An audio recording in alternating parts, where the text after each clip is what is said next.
Minimal supplies, wow results. Hi everyone, I'm Sakura. Welcome back for another Yippee Friana episode.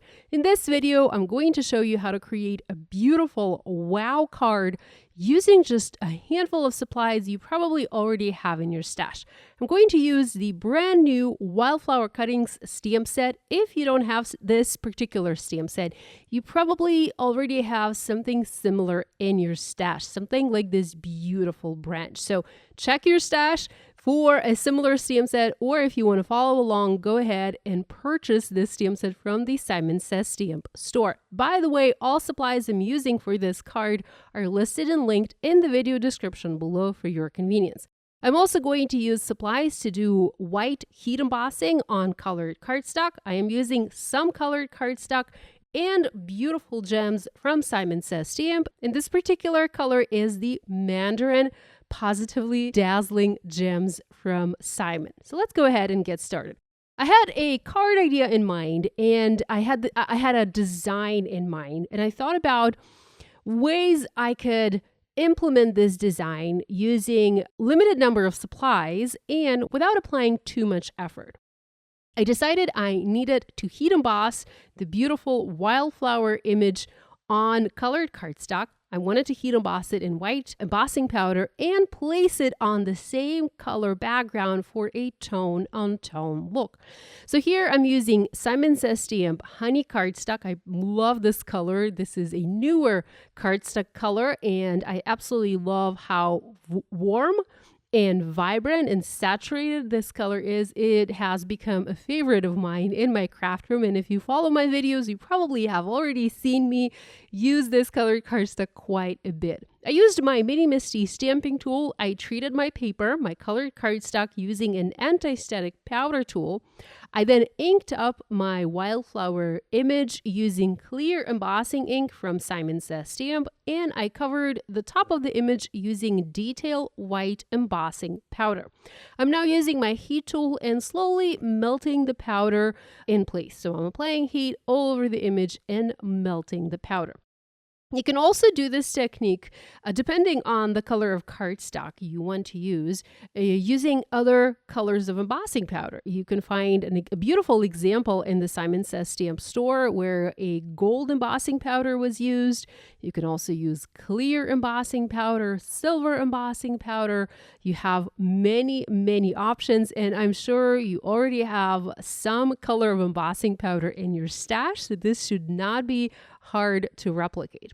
I was planning to make an A2 card, so a card that measures 4¼ by 5½ inches, and I figured I would need about 4 branches for my background. I'm going to use the same image, and I'm going to heat emboss it multiple times to create a background, to fill an entire background, to have a pattern on my card. Now, sometimes you can use multiple images to create a pattern, and I love using that technique. I often do that, but for this particular card, I wanted to use just one image. You can also skip using coordinating dies. I'm jumping ahead a little bit here, but you will see me use coordinating dies in a bit and cut all of these out. If you want, you can skip using coordinating dies and you can simply stamp these images, these wildflowers, directly onto the background and avoid using the coordinating dies and skip doing the die cutting. I decided to do die cutting because whenever I do heat embossing, regardless of what cardstock I use, my cardstock warps just a little bit. It doesn't matter what I do. Maybe I don't do heat embossing the right way, but regardless, every time I do heat embossing, there's just a slight amount of warping. And when there's warping, I really don't like to have that warping on a card background. So I knew I will have some warping happen on my images, so I decided to use coordinating dies and cut the images out. Just now you saw me use a cloth, and I used that cloth to wipe any residual anti-static powder from my cardstock.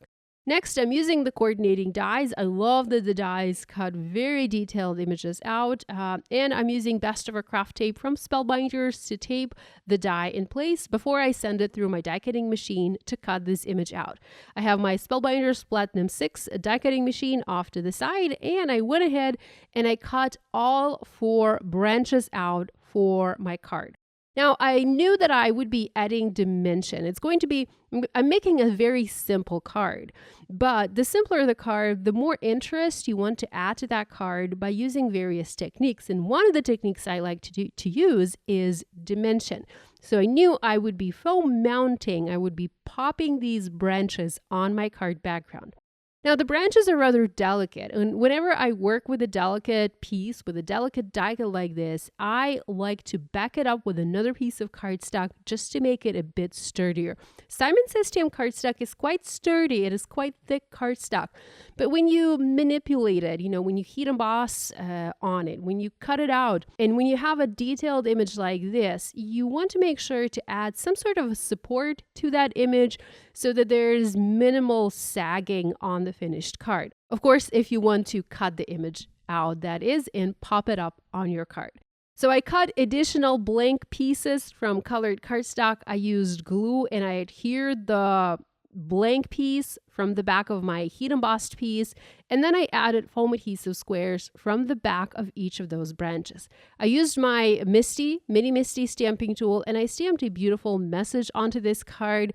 So this card ended up being a sympathy card, I think, because this message, thinking of you today and always, it kind of speaks sympathy to me. It might not be just the sympathy card, but regardless, it's a beautiful and thoughtful message. Of course, you can use any type of message you want, and there are many sentiments included in this stamp set. There's one that says, "Thank you for everything, just for you. Our friendship means the world to me. I hope you're feeling better." So you have a good selection of options. I particularly wanted to use the one that reads, "Thinking of you today and always." I used black ink. I used the VersaFine Onyx Black, and I stamped my sentiment in the bottom right corner. I already have a card panel. So this panel is made from the same honey cardstock. It was cut to 4¼ by 5½ inches, adhered onto a card base created from the same cardstock. I could have skipped using the panel, and I could have stamped the sentiment directly onto my card base, but I often like to add additional panels whenever I'm creating my cards. This way, my cards just feel a little bit thicker, a little bit more dimensional, a little bit more hefty in my hand. So that's why I stamp the sentiment onto a panel, and then I adhere that panel onto a card base. I have already added foam adhesive squares. These are small foam adhesive squares, and these are the regular thickness foam adhesive squares from the back of my branches, and I'm now removing the backer pieces from the foam squares and foam mounting the branches onto my card, and I'm trying to position the branches so that they fill the entire background. Next, I'm going to use scissors and carefully trim all of those pieces that go outside the edge of my card off. Now, I'm not throwing the pieces away. I'm not discarding them. Instead, I'm trying to reuse them, and I'm trying to fill the gaps that I have on my background using those pieces. I'm not going to use every single piece, of course, but many pieces are going to be used because I do have quite a lot of gaps there. You can keep the gaps if you want. You don't necessarily have to cover every gap. It's completely up to you how you want to build this background and how full you want the background to be. I just wanted to add a couple more pieces onto the background so I didn't have those larger gaps. I manipulated some of the die cuts a little bit. I trimmed little pieces wherever I needed, and I just added them onto the background, again, using foam adhesive squares. It's a simple design. It's a very simple card. I'm basically using just one product in, for the most part, just one color. But because they have different textures, it looks interesting. Once everything was adhered, I used a jelly roll pen, a white pen, and I added dots onto my background. This is one of my favorite techniques, one of my favorite tricks to do whenever I'm creating a card like this.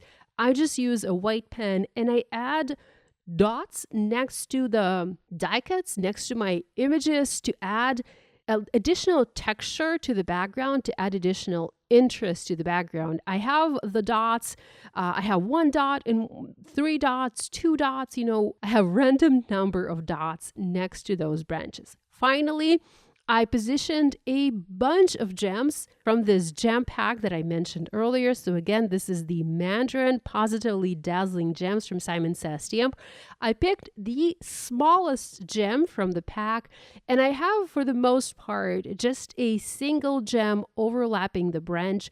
In some cases, I have a grouping of 3 gems, and the gems mimic little red flowers on my branches. You can go with whatever color you want. I wanted to have a little bit of contrast, and I really like how yellow and red go well together. I love that look. So here I went with a yellow background with the yellow branches and the red berries or flowers.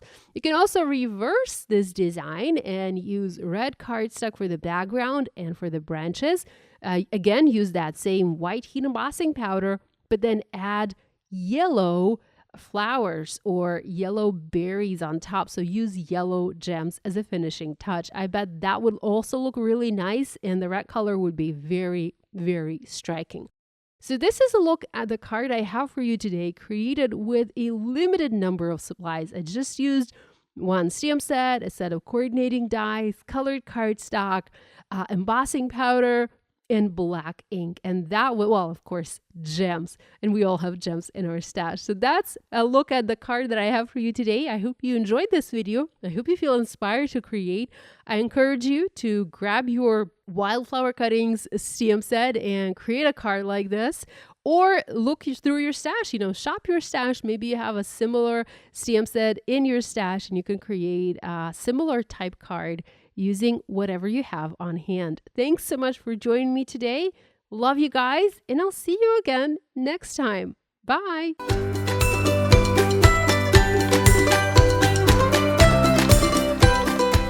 Hi there, I'm Heidi, Simon's mama and founder at simonsaysstamp.com. Thank you so much for watching our video. If you like what you just saw, be sure to press the thumbs up and subscribe to see more great content.